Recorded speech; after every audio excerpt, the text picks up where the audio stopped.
Good morning, and welcome to Page 2 News. Page 2 News here on YouTube is normally me covering true crime cases that have been underreported, misreported, or outright lied about and slanted in one direction or another, where the person reporting or news agency reporting on it has an agenda. And I'm here to correct that, give you the actual facts, as I am going to today. But today, instead of 3 or 4 or 10 cases that I normally would cover on a Saturday morning, we're going to cover just one. Travis Decker, the man who is accused of killing his 3 daughters in Washington State, who has now been on the run for over 18 days. I'm going to go over a comprehensive background.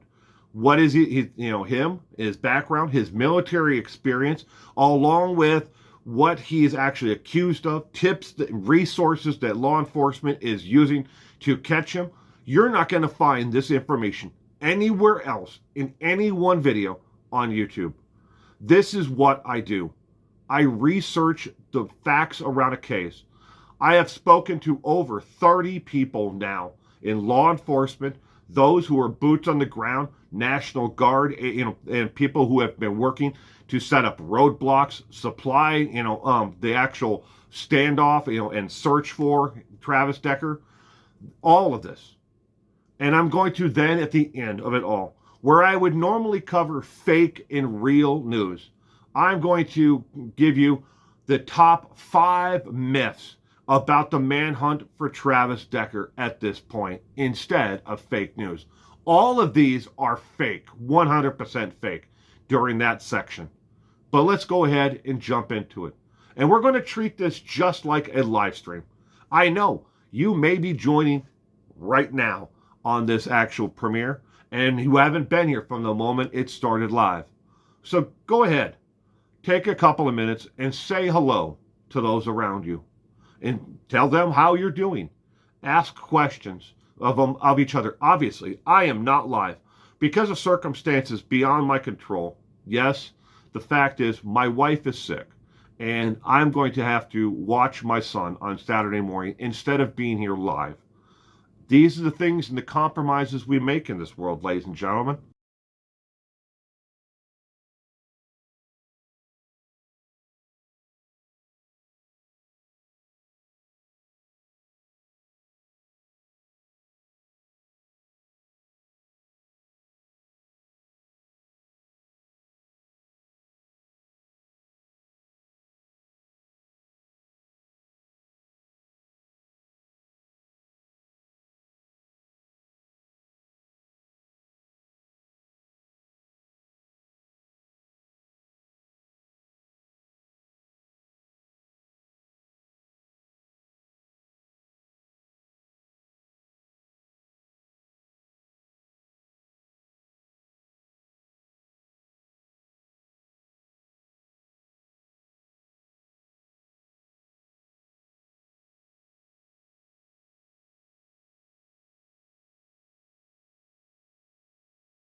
So, again, we're going to go through, there are a total of 8 different categories that we're going to go through, and I'm going to tell you as we go along which category we're entering into. So, let's go ahead and jump right into it. And thank you again for being here this morning. First, let's start off with who is Travis Decker. Travis Decker grew up in Wisconsin. Yes, a lot of people are mistaken. They believe that he grew up in Washington State in some hick town in the backwoods, area. No, he grew up in Wisconsin. You could say that about the entire state of Wisconsin, except for maybe Madison and Milwaukee. But he grew up in rural Wisconsin, where neighbors recall him as a kind, teenager who excelled at sports. That's kind of half truth, half, not really. He did excel at football, but he only played football for almost 3 years, but then he gave it up before, he went anywhere with it. He hailed from a military family. Yes, his father, Troy, was in the United States Army and was in Special Forces. His grandfather was in Special Forces, and he had a couple uncles who were in the armed services as well. All of them in the Army, one Navy, and one Marine, one of each of those as well. He was an avid hunter growing up. At the age of 11, was the first time that an uncle of his recalled and spoke to the Associated Press that Travis Hunter actually went to they have a hunting camp. It's a camp along a lake where they would gather and go deer hunting, or they would go turkey hunting, or whatever it may have been. And they'd also go fishing there as well. But it was a summer camp, and a winter camp that they used all throughout the year. But that was the first time at the age of 11 when he went there. By the time that Travis Hunter was 13 years of age, he became an avid outdoorsman. He loved to spend more time outdoors in the wilderness than he did in the city or with other teens, or, going around and doing other things that you would think that, I don't want to make it sound like it was atypical, but he would rather be doing this than this, and what, a lot of people would consider typical. But not if you're from the Midwest of the United States. He was very typical in that respect, and wanting to hunt and fish, and just be by himself. It wasn't that he didn't have friends. He had, and he still has, lifelong friends. And those friends who have been there from the beginning when he was younger are still friends of his to this day. Along with other friends that he met along the way and made friends with in the Army and the National Guard, which is the actual Army, as well. They're not totally different. They're just, you have your full-time Army and you have your part-time Army. And that is part-time Army you would consider the National Guard. Although, I got a lot of slack in the comment section last time about this. The National Guard, yes, they are called weekend warriors because they train throughout the year at certain times, and they can be deployed long-term, just like the full-time United States Army. So you can, again, people call them the weekend warriors. It's not just me being a Marine making fun of the Army. All right, there's the Marine Corps Reserve too. So I don't know why people went off on that angle, but let me just make sure I got that clear. Anyways, so he was an outdoor hunter who loved to take weekend, camping trips, even if it was by himself.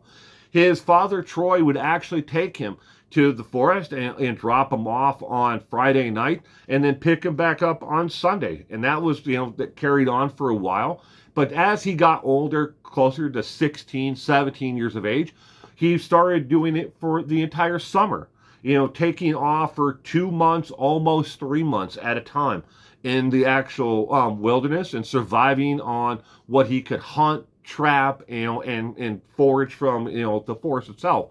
He would take some supplies, but as it went on, he took less and less and less supplies with him as he went hunting. All right. Later on, neighbors who knew Travis Decker would say that he became more of fell into not a conspiracy nut or anything like that, or whatever you may want to label him, or a doomsday prepper. But he believed more in being self-sufficient, and he believed that a lot of society was not self-sufficient and did not have enough shelf staples. And that's absolutely true in so many different ways. There are a lot of people, and maybe you yourself, if tomorrow afternoon all the grocery stores closed and all the supermarkets and convenience stores closed, and there was no DoorDash, or Uber Eats that you could call, how much food or fresh water do you have in your home right now today? And you can't count, bottled water. Even the stuff that you buy, in bottled water on the shelves in the store, only has a shelf life for so long before the contaminants from the plastic will leach into the plastic. That is a proven fact, and you need to read up on it instead of taking my word for it. Read up on it. But anyways, he believed it, and he does encouraged all of his family, not only his immediate family, but the rest of his family, to become more self-sufficient and build up a supply of meats, frozen meats, canned meats, and other vegetables and stuff like that. So in case something was to happen down the line, they would be prepared for it. All right. So going on, into the later part of his teen years, it's not clear exactly when the first time Travis Decker went from Wisconsin to Washington State. But at some point, he started traveling back and forth between the two of them as in his later teen years to an uncle's home who lived outside of Wenatchee.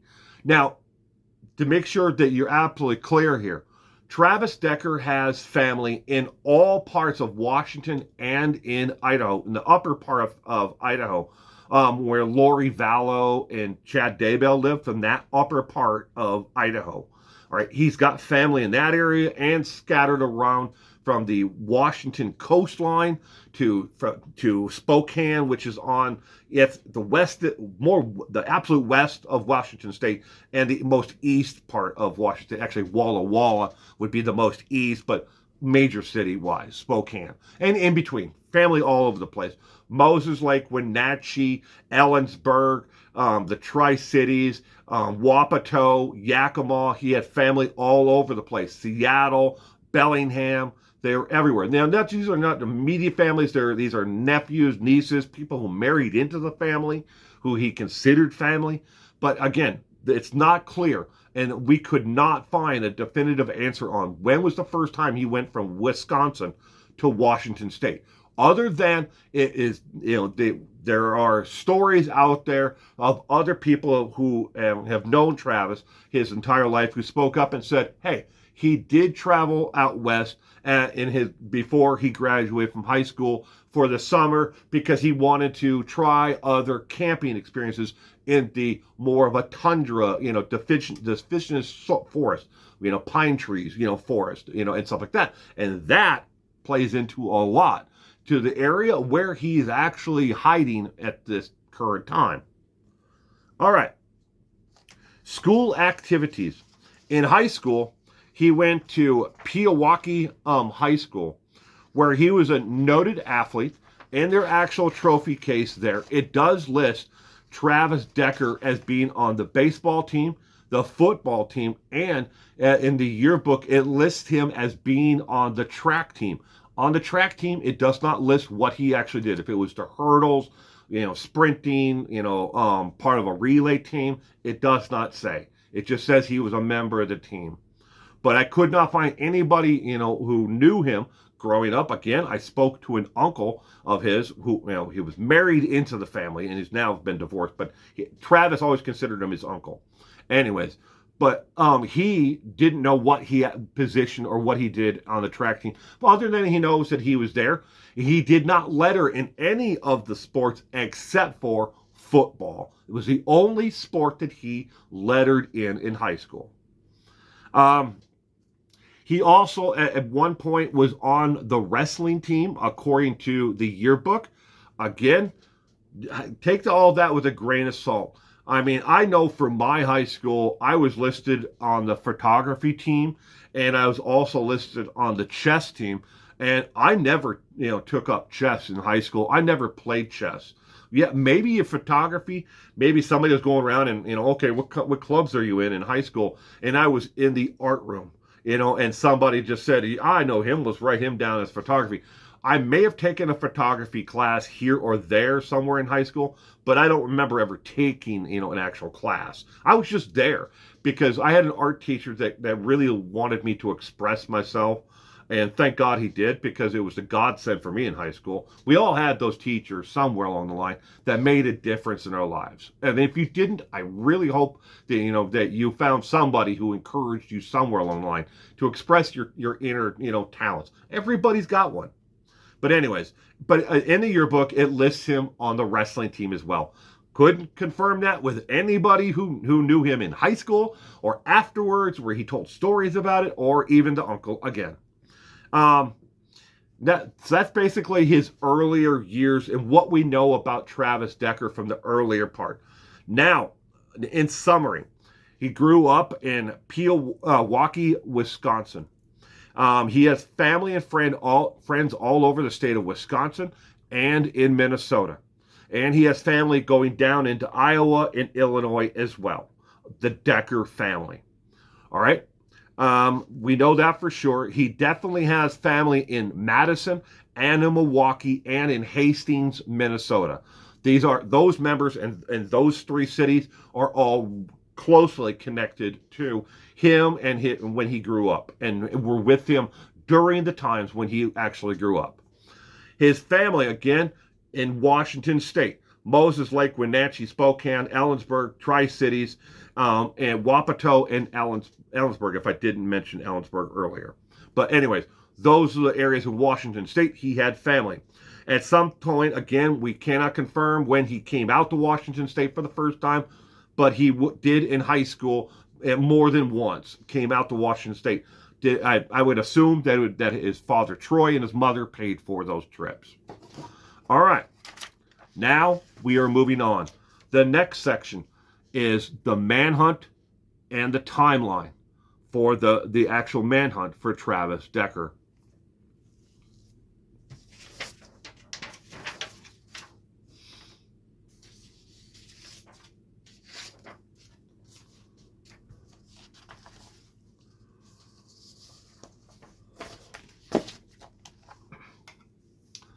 Okay, the next part is on his military service and training.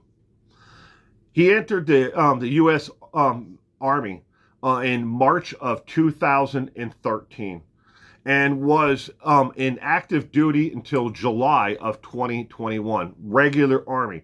Then he switched in 2021 to the Army National Guard in 2021. I believe it was the middle of August, so there was almost not even a month, but almost a month between going from active Army to the actual National Guard. He was in the infantry unit. He was part of the 173rd Airborne Brigadier Combat Team, stationed in Italy in 2017, is where he initially served overseas. He was a Ranger, tab Special Forces Aspirations, is how they was listed. But he aspired to be, a Green Beret in the footsteps of his father, Troy, who, a former squad mate of Decker, was removed from the Ranger Regiment training and never completed the Ranger School.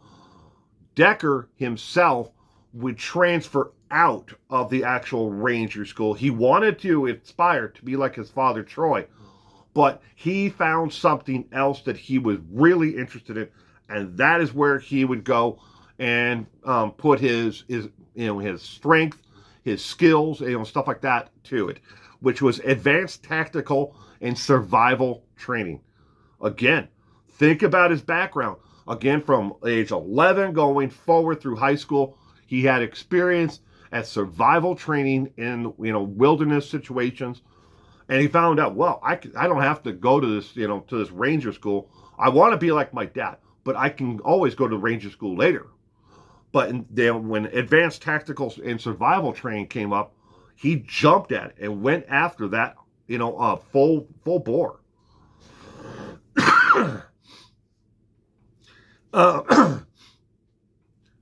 Travis would complete his airborne paratrooper and advanced infantry and survival training, and went on to serve as an instructor in the National Guard's Warrior Training Center. That would, so he went into advanced tactical and survival training, and then became a National Guard's Warrior Training Center. So he never got back to going into and completing Ranger School like his father. He stuck along that lines. Authorities confirmed that he had extensive navigation, survivalist, and wilderness invasion skills, having previously lived off the grid for weeks and even months while in the service and before. So this all is playing into how and why they can't find him or catch him. Besides the entire area that they're looking at to try to catch this man is 397,000 acres. But they're actually kind of narrowed down the area that are really searched in, the Blewett Pass area, which encompasses, and we'll get to that area later on, but that's only about 18,000 acres is where they're really focusing on, instead of the 397,000 acres of national forest there. Washington National Guard. After leaving active duty, Decker joined the Washington National Guard, again, like I said, in August of 2021. But became subject to disciplinary discharge in 2024-2025, which was just before all of this, because he had missed several required training weekends. They have to go and train, and he just kept on missing them. He came up with reasons why. And one of those is that at the time when he first missed one, he was diagnosed with having a border personality disorder and having PTSD. He should have received a waiver to actually not go to those training classes, and they should have kept him on active, and they should have suspended any disciplinary action against him, but they didn't. They did not suspend it, and it was going forward all the way up even to the week of the tragic events that took place at the end of of May going into June. So in summary of his military experience, he did serve 4 months. I forgot, before I go into the summary, he did serve 4 months in Afghanistan back in, I think it was 2014, but I did not write that down. I could be wrong. It could have been 2013 or 2014, 2015, right in there. But he did serve 4 months in Afghanistan. Active duty, Army, March 2013 again until July of 2021. Then he was deployed, during that time of it, he was deployed to Italy when he was in active Army. And then later on, when he was in the reserves, he was deployed to Afghanistan as part of the Washington National Guard, Army National Guard, if you will, please. He was attached to the 503rd Infantry Unit, 173rd Airborne Brigade out of Italy back in 2017. Ranger School, he never finished that, but did go on to complete not only the advanced survival skills training, but then became an actual instructor with it, and he did then go on and get airborne qualification, advanced navigation, survivalist, and wilderness evasion training as well. As he went through the ranks and worked his way through staying in the Army National Guard, he gained more and more and more and more trust in there. Why does this matter? Because of his infantry background, you have to kind of put parts of the entire puzzle together to form a picture of what Travis Decker is and who he is. All right. First off, we have to put away the fact that he's a killer. Okay.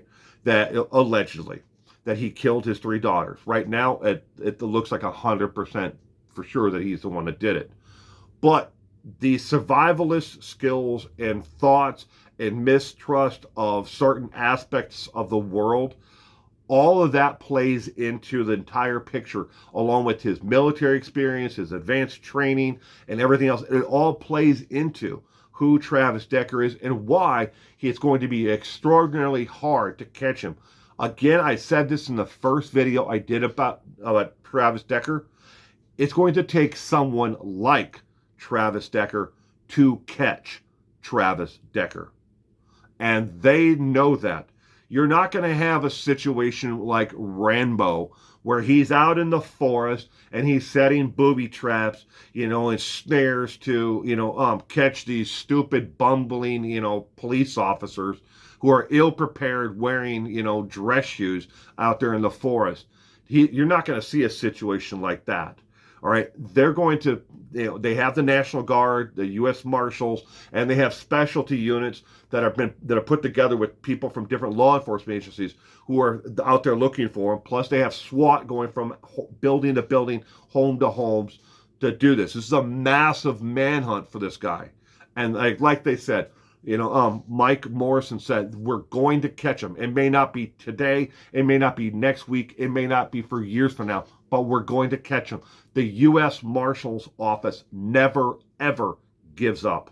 That needs to be said. And anybody who may know where Decker is hiding, you can take that to heart. They just caught a man after 60 years. 60 years after the murder that he committed. The U.S. Marshals never gave up, and finally, this just past week, caught a man. You should look that up. U.S. Marshals, 60 years after murder, caught and arrested. Look it up. But anyways, this all helps to form a picture of who Travis Decker is.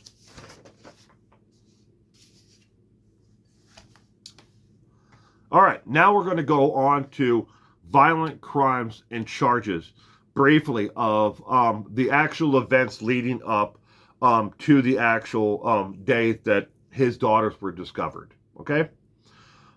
So murder and kidnapping charges are what he's facing right now.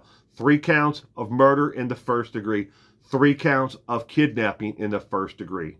Now, here in Washington State, there is first, second degree kidnapping, and then there's custodial interference and other charges when it comes to taking a child and withholding them from the person that is rightfully has physical custody. So you have to understand, Washington State may be different from your state in the severity of the crimes that he's charged with in that aspect. But first degree murder is pretty much the same everywhere across the United States. You have to prove a certain amount of indifference to the victim to be qualified for first degree over second degree, and from manslaughter up, for second degree, first degree, and so on. Method of killing the girls. If you don't want to hear this, skip forward about 2 minutes in the video. Method of killing the girls. Each of the girls the autopsies are not confirmed, nor are they releasing information. But they were all 3 of them were found with plastic bags over their heads, and their hands were zip tied, so they could not fight back, in the struggle to save their lives. And they all did die pretty quickly there, and then were discarded about 75 yards down the embankment from where his truck was found. Evidence in the truck. Investigators discovered bloody handprints on the tailgate of Travis Decker's white truck. Now, initially, they thought those bloody handprints might have been blood from the girls because they hadn't found the girls yet.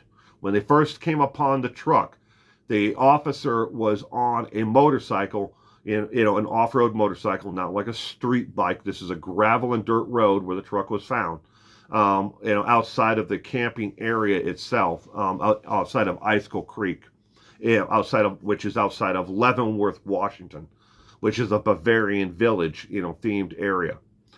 But there were bloody handprints found on the tailgate, and they originally thought that those prints might be from the blood from the girls themselves. No, it wasn't. The blood actually turned out after forensic testing to be canine blood and Travis Decker's blood. No known or have they released any information on how long that blood had been on the truck, but going on up, I think it was day 12 after Travis Decker disappeared, his dog wandered into a camp area outside of Icicle Creek area, towards Leavenworth, and was unharmed. The dog people had seen a dog wandering around near the end of town, but nobody knew it was Travis Decker's dog until somebody was able to coax the dog over, put a collar on it, and tie it up, and authorities came and confirmed that it was Travis Decker's dog. It had no injuries that were new, that were the blood would it may have